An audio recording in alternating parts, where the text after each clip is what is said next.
বিজয় লাভের জন্য মানুষ কি না করে থাকে, যে কোনো সম্ভাব্য প্রচেষ্টা করে, কিন্তু নিজের বিজয় লাভের জন্য বাজিতে যা ইচ্ছে তাই রেখে দেওয়া কি উচিত কাজ? কখনোই নয়। নিজের হারানো সম্মান, নিজের হারানো সম্পত্তি, নিজের হারানো অধিকার ফিরে পাওয়ার শুধু একটাই পথ রয়েছে, আর তা হলো পুরুষার্থ, দ্রুতক্রিয়া নয়। যে মানুষ নিজেই হেরে গেছে, নিজেই নিজের জয়লাভ করার জন্য অন্য কাউকে কিভাবে বাজিতে রাখতে পারে? এ হলো সম্পূর্ণরূপে অনুচিত। অনেক সময় অনেক ধন লাভ করার জন্য, অনেক সম্পত্তি লাভ করার জন্য আমরা নিজের আসল ধন, আমাদের আপনজন, তাদেরকে হারিয়ে ফেলতেও প্রস্তুত হয়ে যাই। এটা একেবারেই উচিত নয়। যত বড়ই সংকট আসুক না কেন, আমাদের আপনজনদের আমাদের সাথেই রাখা উচিত। নিজের বিজয়ের জন্য ওনাদের বাজি রাখা ঠিক নয়। এই ভুল কেউ একজন করেছেন, আপনি তা ভুলেও করবেন না। রাধা রাধা। নারী জন্মসূত্রে কারোর কন্যা, ধর্মসূত্রে কারোর পত্নী, আর কর্মসূত্রে কারোর মা। আমাদের মনে এই ছবি আঁকা রয়েছে একজন নারীকে নিয়ে, তাই না? একটা অতুলনীয় ভূমিকা রয়েছে নারীদের আমাদের জীবনে, আর নারী ছাড়া আমরা কিছুই নই। কিন্তু অধিকার, সেখানে আমরা একটা ভুল করে বসি। যখন নারী একজন কন্যা থাকে, যখন সে জন্ম নেয়, তখন তার ওপর অধিকার থাকে তার পিতার। আর তারপর যখন বিয়ে হয়ে যায়, তখন তার অস্তিত্বের ওপর অধিকার থাকে তার স্বামীর। আর যখন তিনি মা হন, তখন নিজেই তিনি জীবনের সমস্ত অধিকার দিয়ে দেন তার সন্তানকে। কিন্তু আমরা কি কখনো এটা ভেবেছি এই জীবন হলো তার নিজের? যে নারী সবার কল্যাণ করছেন, তার জীবনের অধিকারও তার কাছেই থাকা উচিত, তাই না? তার নিজের জীবনের সিদ্ধান্ত সে নিজেই নিতে পারেন, নিজেই নিজের ভাগ্যের রচয়িতা হতে পারেন। আর এর জন্য আমাদের নিজেদের পাল্টাতে হবে, দৃষ্টিভঙ্গি পাল্টাতে হবে। কারণ এই ধারণা সেটা আজ বা কালকের ব্যাপার নয়, এটা ঘটে চলেছে বহু বছর ধরে, আর চলতেই থাকবে যদি আমরা এটা না বদলাই। আর এটা তখনই সম্ভব হবে যখন আমরা নিজেদের মধ্যে পরিবর্তন আনব। তাই আজকের পর থেকে, এই মুহূর্ত থেকে, কোনো নারীর ওপর অকারণ অধিকার স্থাপনের আগে সহস্রবার ভেবে দেখবেন। কারণ যখন নারী নিজের অধিকার কেড়ে নিতে বাধ্য হবেন, তখন শুধু এবং শুধুমাত্র বিনাশই ঘটবে। রাধা রাধা।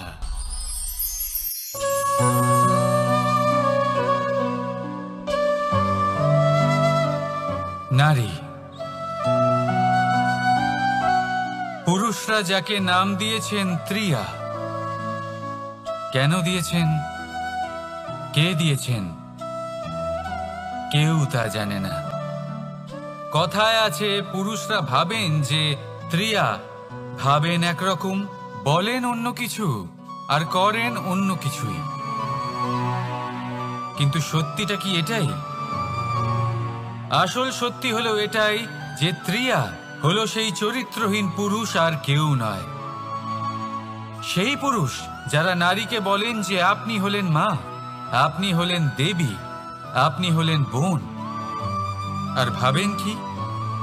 ভাবেন যে এই নারী হলো আমাদের পায়ের ধুলো, আর কিচ্ছু নয়। আর কি করেন? ওনাদের মাথায়, ওনাদের খোপায় মালা পরিয়ে দিয়ে ভাবেন যে ওনারা হলেন তাদের পায়ের ধুলোর সমান। একজন নারীর সম্মান ভঙ্গ করেন, তাদের দাসী মনে করেন। ভুলবেন না, যত্র নারীয়াস্ত পূজ্যন্তে রমন্তে তত্র দেবতা। অর্থাৎ যেখানে নারীকে পুজো করা হয়, সেখানে ঈশ্বর বাস করেন।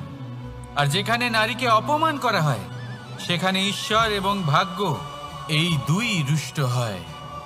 মনে রাখবেন, যদি নারী কল্যাণকারী হতে পারেন, তাহলে নারী মহাচণ্ডী রূপও ধারণ করতে পারেন। যদি একজন নারী মাতা হয়ে জন্মদান করতে পারেন, তাহলে নারী মৃত্যু হয়ে বিনাশও করতে পারেন। যেখানে নারী অপমানিত হবেন, সেখানে মহান ভারতও মহাভারতের পথে অগ্রসর হতে পারে। তাই মনে রাখবেন, নারীর অপমান যেন কখনোই না ঘটে। আর যদি কোথাও নারীর অপমান হয়, তার অর্থ হলো আপনার বিনাশ আপনার দিকেই আসছে। আর এটা হলো তার প্রথম পদক্ষেপের প্রথম পদধ্বনি। রাধা রাধা। যদি সন্তান কোনো দুষ্কর্ম করে, তাহলে সেই অপরাধ শুধু কি সেই সন্তানের? না, যদি সন্তান দুষ্কর্ম করে, তাহলে অপরাধী তার মাতা পিতাও, যারা পুত্রমোহর কারণে সেই অনুচিত কাজে তাকে বাধা দেননি। অপরাধী হলেন তার পিতামহ, যিনি নিজের কর্তব্যবোধের কারণে নিজের পরিবারের যত্ন নেননি, যিনি সন্তানকে কখনো শাস্তি দেননি। অপরাধী হলেন তার সেই গুরুও, যিনি নিজের শিষ্যের সেই দুষ্কর্ম দেখেও তাকে প্রতিহত করতে পারেননি। একজন হবু রাজার কর্তব্য হলো নিজের প্রজার কাছে সে যেন এক উদাহরণ প্রস্তুত করতে পারে। কিন্তু যদি এত অনুচিত উদাহরণ প্রস্তুত হয়ে থাকে, তাহলে মা বাবার, বাড়ির বয়োজ্যেষ্ঠদের কর্তব্য হলো ওনারা যেন সেটা সেখানেই থামায়, হয় ভালোবেসে, নয়তো শাস্তি দিয়ে। যদি না থামানো হয়, তাহলে মহাভারত অবশ্যম্ভাবী। অনেক ব্যক্তির মনে একটা প্রশ্ন জাগে আমাকে আর রাধাকে নিয়ে। বলেন যে, না আমি আর রাধা একসাথে থাকি, না আমাদের বিয়ে হয়েছে। আমি এখানে দ্বারকাতে, ও ওখানে বর্ষণাতে, তাও এত ভালোবাসা কি করে? এ কেমন সম্পর্ক? আমি তাদের একটা সহজ কথা বলতে চাই। আপনি কখনো আয়নার দিকে দেখেছেন? নিজের দুই চোখের দিকে তাকিয়ে জিজ্ঞাসা করুন, এই দুই চোখ একসাথে কেন বন্ধ হয়, একসাথে কেন খোলে, একসাথে কেন ঘুমোয়, একসাথে কেন কাঁদে? আজীবন কোনো এক মানুষের সাথে সম্পর্ক রাখা অবশ্যই সম্ভব, তাদের সাথে দেখা না করে। আমার আর রাধার ভালোবাসাও কিছুটা এরকমই, আর কিছুটা এরকমই হয় ভালোবাসা দুই নয়নের মতো, যারা কখনোই মিলিত হবে না, কিন্তু চিরকালের জন্য একসাথে জুড়ে থাকবে। এই অনুভূতি নিঃস্বার্থ হয়, আর এই নিঃস্বার্থ ভালোবাসা আপনাকে আনন্দের পথে অগ্রসর করে। জীবনে সবসময় নিঃস্বার্থভাবে ভালোবাসুন, শুধুমাত্র আনন্দই পাবেন। তাহলে আসুন আমার সাথে নিঃস্বার্থভাবে ভালোবেসে বলুন, রাধা রাধা। মানুষ, কোন ব্যক্তির নির্মাণ হয় কিভাবে?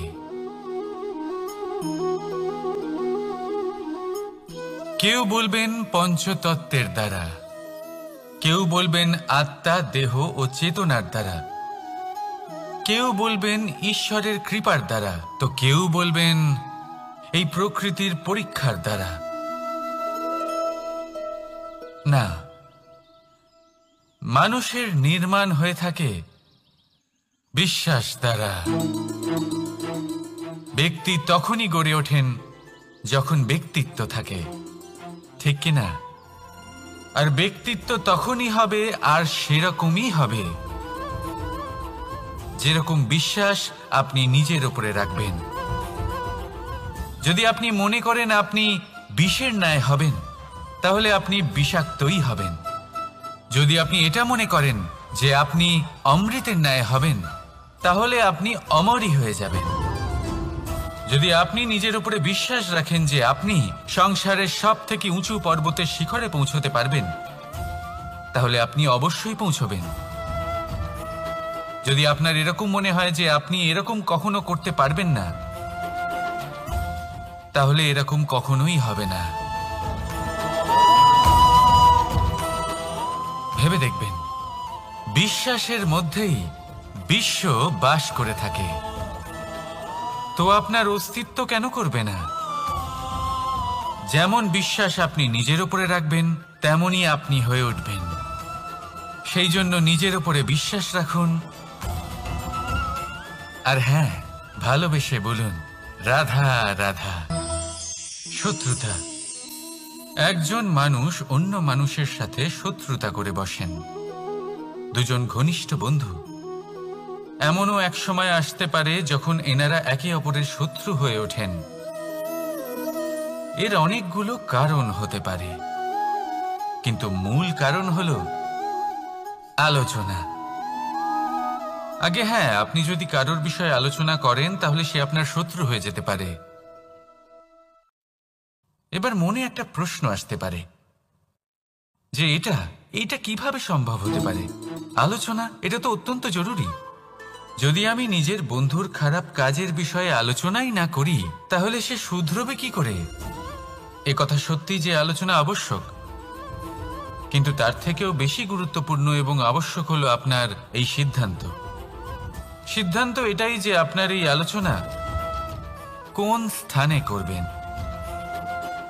যদি এটা সবার সামনে করবেন ভাবেন, তাহলে তা অপমানও হয়ে যেতে পারে। যদি এটা আলাদাভাবে করেন তাহলে তা পরামর্শ হয়ে যায়। অপমান কেউ স্বীকার করতে পারেন না, কিন্তু পরামর্শ সকলের ভালো লাগে। তাহলে যদি আপন কারোর জন্য ভালো কিছু চান, কাউকে শুধরে দিতে চান, আর আপনার মনে হয় আলোচনা আবশ্যক, তাহলে সর্বপ্রথম সময়, পরিস্থিতি আর স্থানের কথা মনে রাখবেন। নয়তো এই আলোচনা আপনাকে খুব ভোগাতে পারে। তাহলে আসুন আমার সাথে ভালোবেসে বলুন, রাধা রাধা। আপনার জীবনেও কি সমস্যা রয়েছে? অবশ্যই থাকবে। প্রত্যেকের জীবনেই সমস্যা থাকে। প্রত্যেক মানুষ জিজ্ঞাসাও করেন যে এই সমস্যা আসলে কি আর কেন আসে জীবনে। আপনাকে একটা কথা বলে দিই যে সমস্যা আসলে সেটা নয় যা আপনার পথে বাধা সৃষ্টি করে, বরং সমস্যা হলো সেটাই যেটা আপনি তখন দেখতে পান যখন আপনার একাগ্রতা আপনার পথ থেকে, আপনার লক্ষ্য থেকে সরে যেতে থাকে। আর এই সমস্যাগুলি দূর করার জন্য, এর সমাধান করার জন্য একটাই পথ আছে। নিজের সমস্ত ভাবনা আরো একবার একাগ্র করুন নিজের পথের দিকে, নিজের লক্ষ্যের দিকে। আপনার সমস্ত ভাবনা যদি কেন্দ্রীভূত হয় নিজের লক্ষ্যে, তাহলে এই সমস্যা দূরে থাকবে। যদি এরকম না হয়, যদি আপনার মন একটু অন্যদিকে চলে যায়, তাহলে এই সমস্ত সমস্যা আবার সামনে চলে আসে আর বাড়তেও থাকে। দেখুন, যেখানে আপনার লক্ষ্য রয়েছে, বাণ যদি সেখানেই চালাতে হয়, তাহলে দৃষ্টি তো সেদিকেই রাখতে হবে। তবেই তো আপনি সেই লক্ষ্য ভেদ করতে পারবেন। সেই জন্য মনে রাখবেন, সর্বদা লক্ষ্য রাখবেন নিজের পথে, সেই পথেই সামনে এগোতে থাকুন নিজের লক্ষ্যের দিকে। আপনি যত সামনে এগোতে থাকবেন এই সমস্যা তত পিছিয়ে যাবে। তাহলে আসুন আমার সাথে ভালোবেসে বলুন, রাধা রাধা। এই পাখিরা সত্যি খুব সুন্দর, আমার খুব ভালো লাগে। আপনি নিশ্চয়ই শুনে থাকবেন যে কিছু পাখির কাছে ডানা অবশ্যই থাকে, কিন্তু উড়তে পারে না। তারা চায় উঁচু আকাশে উড়ে বেড়াতে এবং মেঘেদের সাথে কথা বলতে, করতেই পারে না। এবার এই সংসারেও পাওয়া যায় ঘুড়িও। এদের মধ্যে না জীবন আছে, না প্রাণ আছে, আর না আছে ডানা, কিন্তু এরা আকাশের সাথে কথা বলে, হাওয়ার বেগের সাথে কথা বলে, আনন্দ করে, উৎফুল্ল হয়ে ওঠে। আকাশে জীবনের কিছু মুহূর্ত কাটায়। তার কারণ কি হতে পারে? কারণ হলো সুতো। এই সুতো যদি সঠিক হাতে থাকে, তাহলে এই কাগজের তৈরি ঘুড়িও আকাশের উচ্চতায় উড়ে বেড়াতে পারে। এবার এই সুতো আসলে কি? এই সুতো হলো আসলে ভালোবাসা, এই সুতো হলো আসলে বিশ্বাসের। আর এটা আপনি দিয়ে থাকেন তাদের হাতে যাদের আপনি বিশ্বাস করেন, যাদের আপনি নিজের সর্বস্ব দিয়ে দেন। ভেবে দেখুন, এই ভালোবাসা আর বিশ্বাসের সুতো আপনি যদি সঠিক মানুষের হাতে দিয়ে দেন, তাহলে আপনি অনেক উচ্চতায় উঠতে পারবেন,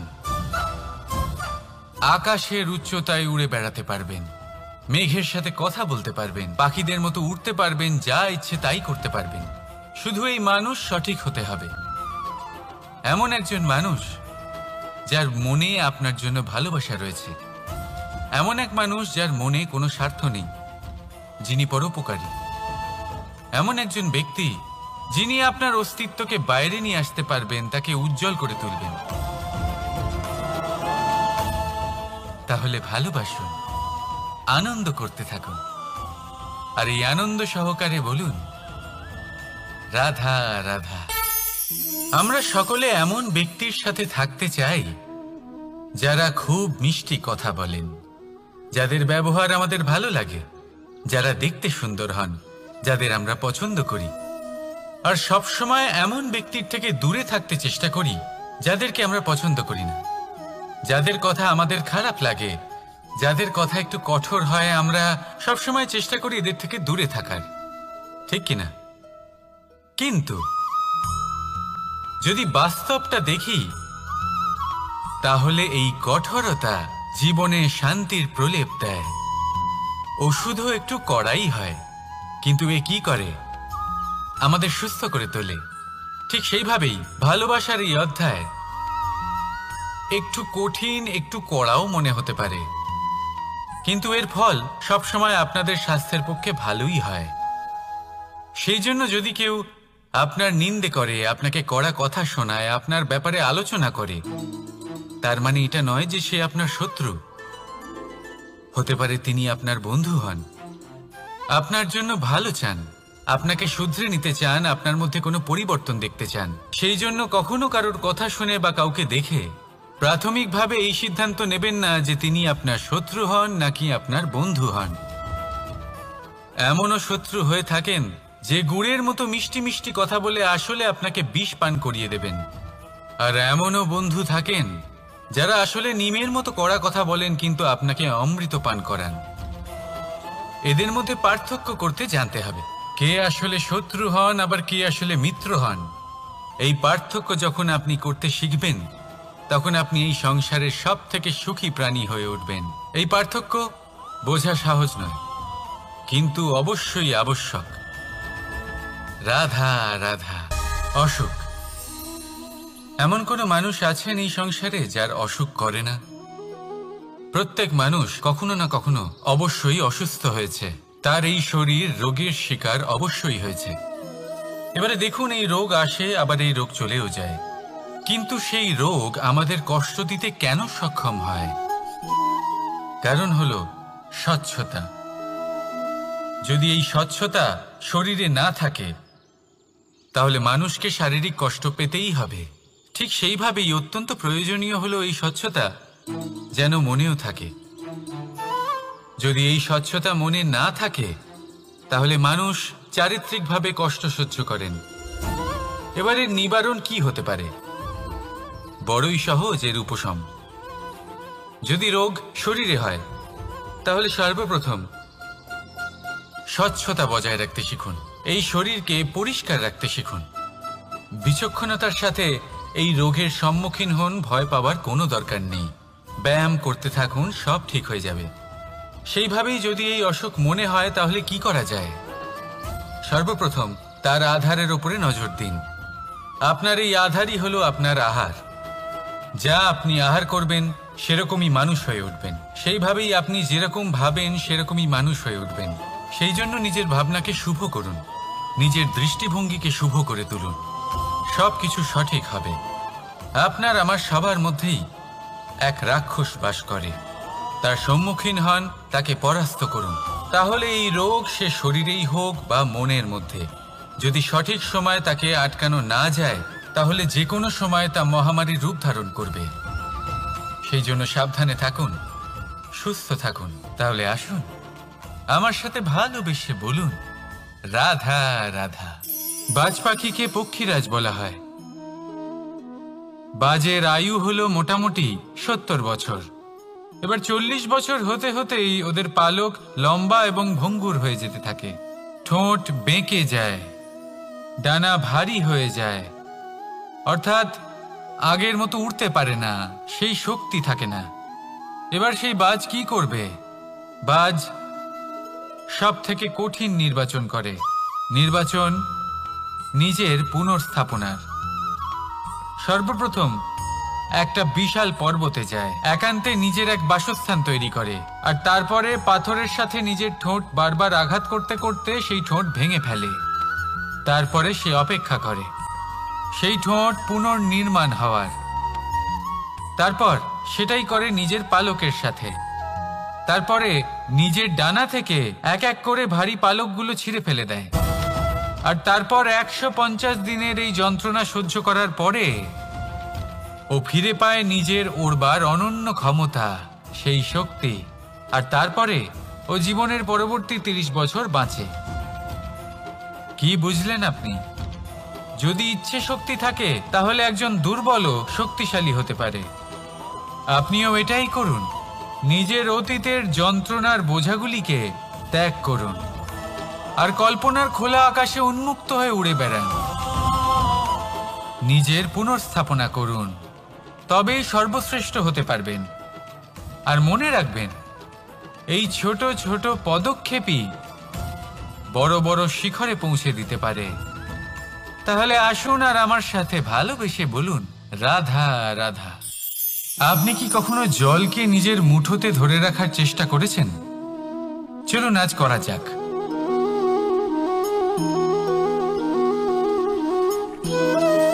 যদি আপনি নিজের মুঠো জোরে বন্ধ করেন,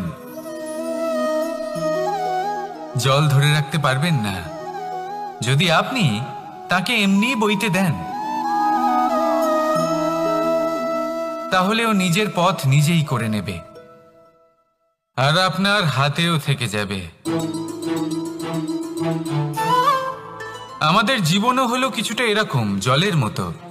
নিজের পথ নিজেই করে নেয় এই জীবন। প্রত্যেক সমস্যার সমাধান নিজেই করে নেয় এই জীবন।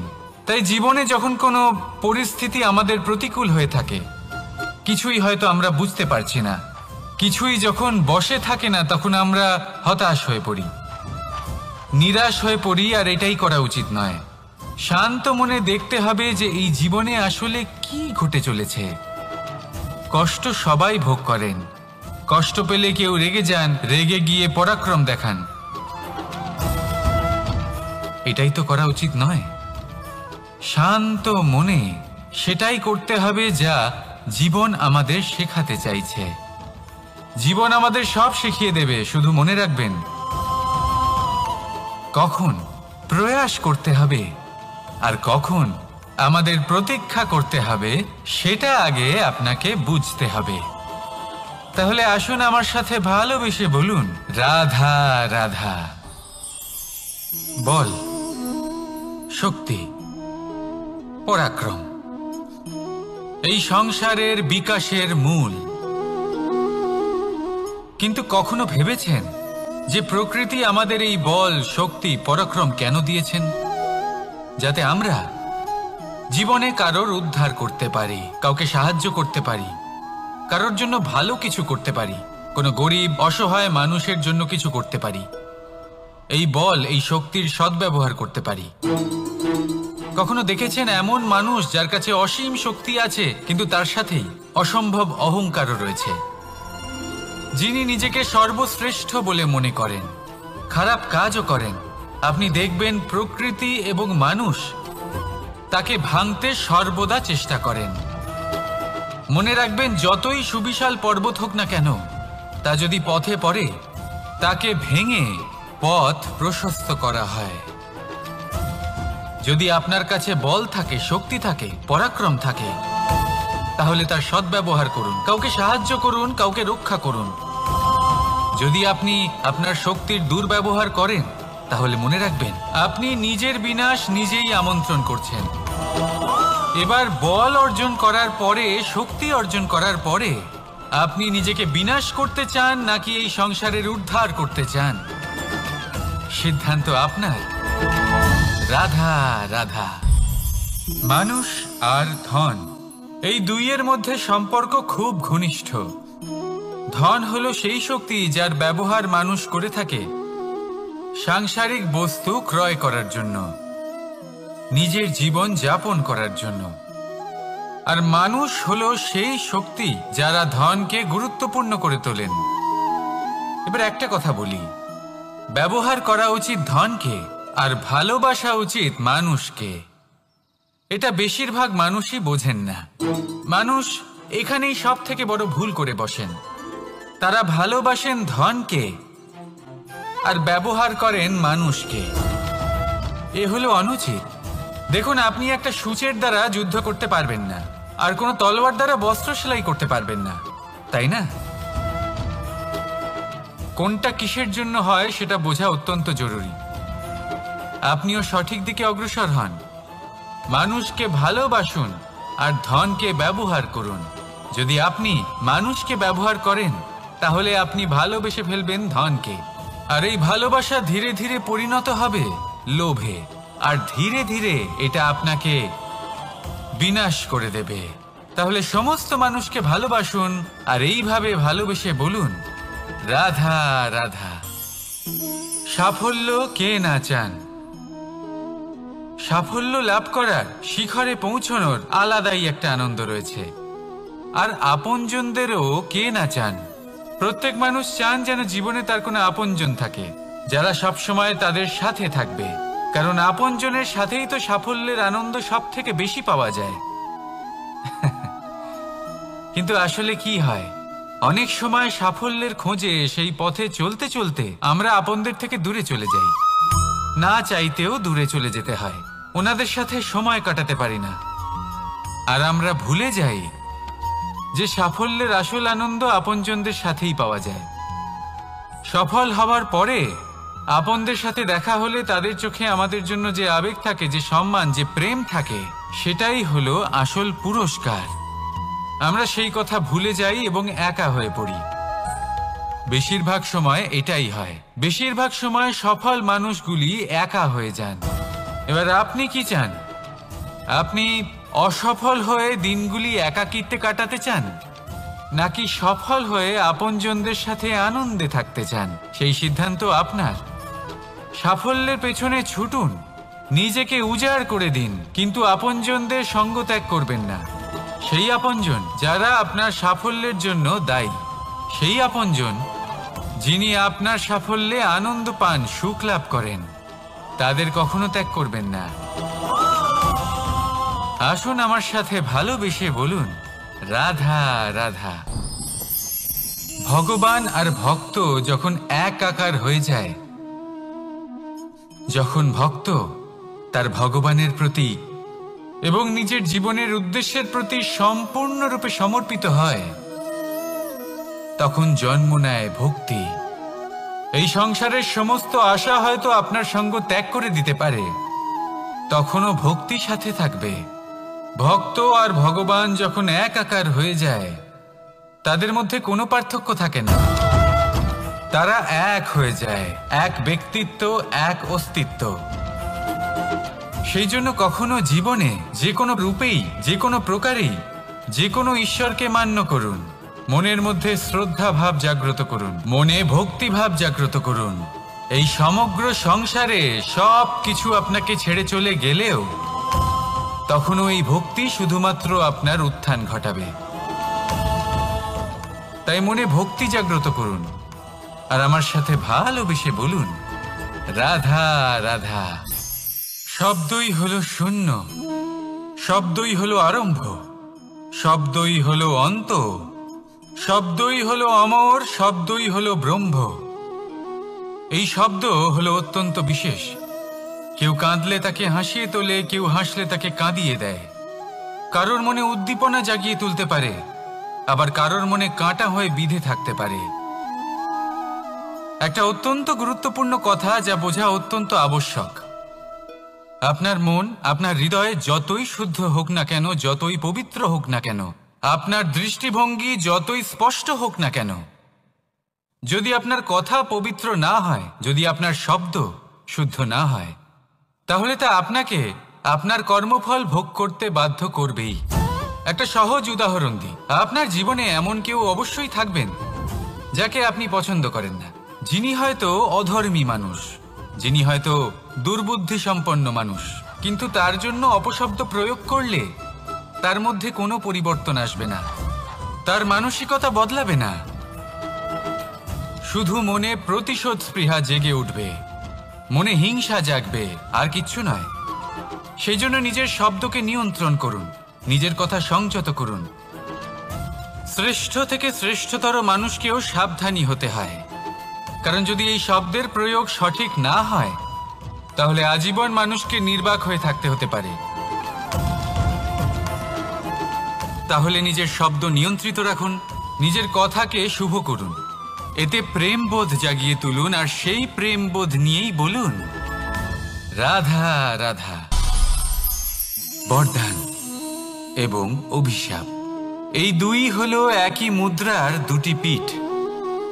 এই বরদান আমরা অনেক কারণে পেতে পারি, কখনো নিজের পরিশ্রমের কারণে, কখনো নিজের তপস্যার কারণে, কখনো আমাদের পূর্বপুরুষদের কর্ম ও তপস্যার কারণে। কিন্তু এই বরদান কতক্ষণ বরদান থাকবে তা আমরা নিশ্চিত করতে পারি না, তা সুনিশ্চিত করে শুধুমাত্র আমাদের কর্ম। যদি আপনাকে উদাহরণ দিই, আপনি রেশমের কীট দেখেছেন? ও বরদান পেয়েছে যে ও নিজের সুরক্ষার জন্য খোলস বানাতে পারে। এবারও তাতে এত মত্ত হয়ে যায় যে এমন এক আবরণ বানিয়ে ফেলে যাতে সে নিজেই আবদ্ধ হয়ে চাপা পড়ে মরে যায়। এটার তাৎপর্য কি? তাৎপর্য খুবই সরল। গর্ব করা খুবই ভালো, কিন্তু অহংকার করা কখনোই উচিত নয়। যদি অহংকার মনের মধ্যে প্রবেশ করে, তাহলে এই বরদান অভিশাপে পরিণত হতে সময় লাগে না। আর যদি কর্মশ্রেষ্ঠ হয়, তাহলে অভিশাপও বরদানে পরিণত হয়। তাহলে আসুন, শ্রেষ্ঠ কর্ম করুন আর আমার সাথে ভালোবেসে বলুন রাধা রাধা। সুখ, দুঃখ, মৃত্যু, মহামারী, এগুলো কখনো বলে আসে না, আবার জিজ্ঞাসা করেও আসে না। এমনই হয় দ্রুত ক্রীড়ার এই খেলায়। এক কারাগারের মতো, একটা মাকড়সার জালের মতো। যেমন একটা মাকড়সার জাল একটা পোকাকে নিজের দিকে আসতে আকর্ষিত করে নিজের চমকের দ্বারা, নিজের গঠন দ্বারা, সেরকমই দ্রুত ক্রীড়ার এই খেলা মানুষকে নিজের দিকে আসতে প্ররোচিত করে। শেষে গিয়ে মানুষ আটকা পড়ে। পার্থক্য শুধু এটাই, যখন এক পোকা এই জালে জড়িয়ে পড়ে তখন সে তার প্রাণ হারায়। মানুষ যখন এই দ্রুত ক্রীড়ায় আকর্ষিত হয়, সে নিজের মান, নিজের ধন সব কিছু হারায়, নিজের বিবেক হারিয়ে ফেলে। কিন্তু আপনি আপনার বিবেক কখনোই হারাবেন না। যদি আপনার মনে লোভ চলে আসে, আপনি লোভী হয়ে ওঠেন।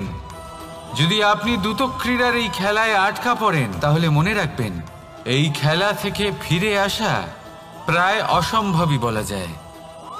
নিজের বিবেক কখনো হারাতে দেবেন না, কারণ বিনাশ আসার প্রথম লক্ষণ হলো বিবেকের বোধ চলে যাওয়া। এই প্ররোচনায় কখনো পা দেবেন না। আর আমার সাথে ভালোবেসে বলুন রাধা রাধা। বিজয়, বিজয় লাভের জন্য মানুষ কি না করে থাকে, যে কোনো সম্ভাব্য প্রচেষ্টা করে। কিন্তু নিজের বিজয় লাভের জন্য বাজিতে যা ইচ্ছে তাই রেখে দেওয়া কি উচিত কাজ? কখনোই নয়। নিজের হারানো সম্মান, নিজের হারানো সম্পত্তি, নিজের হারানো অধিকার ফিরে পাওয়ার শুধু একটাই পথ রয়েছে, আর তা হলো পুরুষার্থ, দ্রুত ক্রীড়া নয়। যে মানুষ নিজেই হেরে গেছে, নিজেই নিজের জয়লাভ করার জন্য অন্য কাউকে কিভাবে বাজিতে রাখতে পারে? এ হলো সম্পূর্ণরূপে অনুচিত। অনেক সময় অনেক ধন লাভ করার জন্য, অনেক সম্পত্তি লাভ করার জন্য আমরা নিজের আসল ধন, আমাদের আপনজন, তাদেরকে হারিয়ে ফেলতেও প্রস্তুত হয়ে যাই। এটা একেবারেই উচিত নয়। যত বড়ই সংকট আসুক না কেন, আমাদের আপনজনদের আমাদের সাথেই রাখা উচিত। নিজের বিজয়ের জন্য ওনাদের বাজি রাখা ঠিক নয়। এই ভুল কেউ একজন করেছেন, আপনি তা ভুলেও করবেন না। রাধা রাধা। নারী জন্মসূত্রে কারোর কন্যা, ধর্মসূত্রে কারোর পত্নী, আর কর্মসূত্রে কারোর মা। আমাদের মনে এই ছবি আঁকা রয়েছে একজন নারীকে নিয়ে, তাই না? একটা অতুলনীয় ভূমিকা রয়েছে নারীদের আমাদের জীবনে, আর নারী ছাড়া আমরা কিছুই নই। কিন্তু অধিকার, সেখানে আমরা একটা ভুল করে বসি। যখন নারী একজন কন্যা থাকে, যখন সে জন্ম নেয়, তখন তার ওপর অধিকার থাকে তার পিতার। আর তারপর যখন বিয়ে হয়ে যায়, তখন তার অস্তিত্বের ওপর অধিকার থাকে তার স্বামীর। আর যখন তিনি মা হন, তখন নিজেই তিনি জীবনের সমস্ত অধিকার দিয়ে দেন তার সন্তানকে। কিন্তু আমরা কি কখনো এটা ভেবেছি এই জীবন হলো তার নিজের? যে নারী সবার কল্যাণ করছেন, তার জীবনের অধিকারও তার কাছেই থাকা উচিত, তাই না? তার নিজের জীবনের সিদ্ধান্ত সে নিজেই নিতে পারেন, নিজেই নিজের ভাগ্যের রচয়িতা হতে পারেন। আর এর জন্য আমাদের নিজেদের পাল্টাতে হবে, দৃষ্টিভঙ্গি পাল্টাতে হবে। কারণ এই ধারণা সেটা আজ বা কালকের ব্যাপার নয়, এটা ঘটে চলেছে বহু বছর ধরে আর চলতেই থাকবে যদি আমরা এটা না বদলাই। আর এটা তখনই সম্ভব হবে যখন আমরা নিজেদের মধ্যে পরিবর্তন আনব।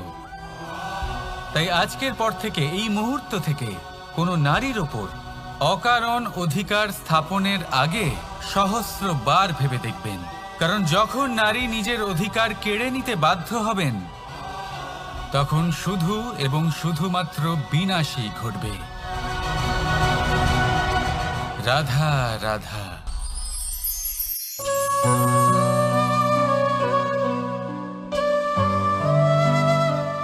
নারী,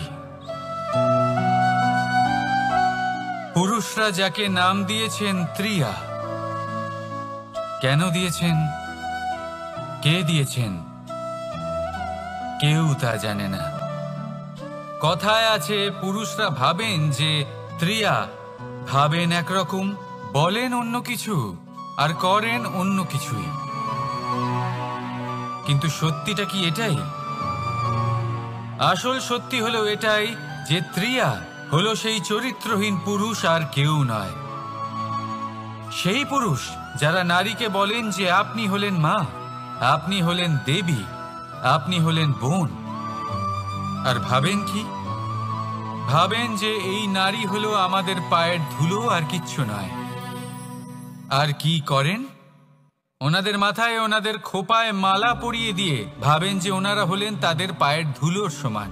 একজন নারীর সম্মান ভঙ্গ করেন, তাদের দাসী মনে করেন। ভুলবেন না, যত্র নারীয়াস্ত পূজ্যন্তে রমন্তে তত্র দেবতা। অর্থাৎ যেখানে নারীকে পুজো করা হয়, সেখানে ঈশ্বর বাস করেন। আর যেখানে নারীকে অপমান করা হয়, সেখানে ঈশ্বর এবং ভাগ্য এই দুই রুষ্ট হয়। মনে রাখবেন, যদি নারী কল্যাণকারী হতে পারেন, তাহলে নারী মহাচণ্ডী রূপও ধারণ করতে পারেন। যদি একজন নারী মাতা হয়ে জন্মদান করতে পারেন, তাহলে নারী মৃত্যু হয়ে বিনাশও করতে পারেন। যেখানে নারী অপমানিত হবেন, সেখানে মহান ভারতও মহাভারতের পথে অগ্রসর হতে পারে। তাই মনে রাখবেন, নারীর অপমান যেন কখনোই না ঘটে। আর যদি কোথাও নারীর অপমান হয়, তার অর্থ হলো আপনার বিনাশ আপনার দিকেই আসছে। আর এটা হলো তার প্রথম পদক্ষেপের প্রথম পদধ্বনি।